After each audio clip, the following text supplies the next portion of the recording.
gonna get taken down or severely jeopardize my account, but I don't think I'm wasting my breath. I think it's important because the C40 Cities Climate Leadership Group, they have this ambitious target by the year of 2030 of 0 kilograms of meat consumption, 0 kilograms of dairy consumption, just 3 new clothing items per year per person. Definitely not applying to the people that go to the Met Gala, the Oscars, the Grammys.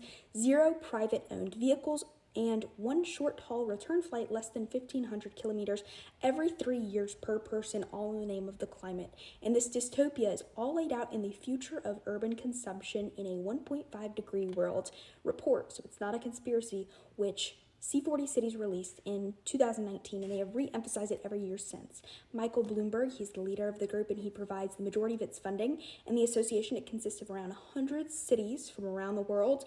Some of the American cities on this board, they include Austin, Boston, Chicago, Houston, Miami, Los Angeles, New Orleans, New York City, Philadelphia, Phoenix, Portland, San Francisco, Washington, D.C., and Seattle.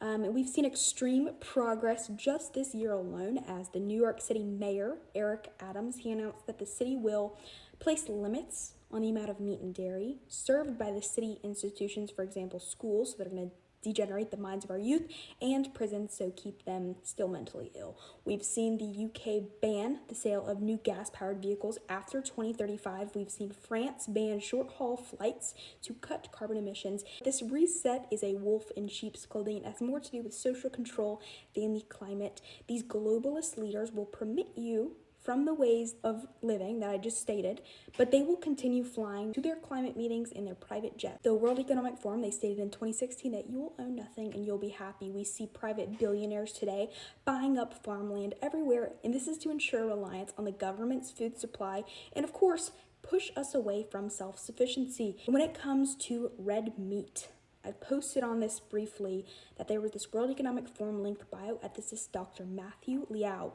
and he has proposed the idea of genetically modifying humans to be allergic to red meat in what we call today as alpha-gal syndrome. And we assume also that it's coming from a tick, okay? He's also discussed shrinking the size of humans through eugenics and hormone injections so that we'll need to consume fewer resources.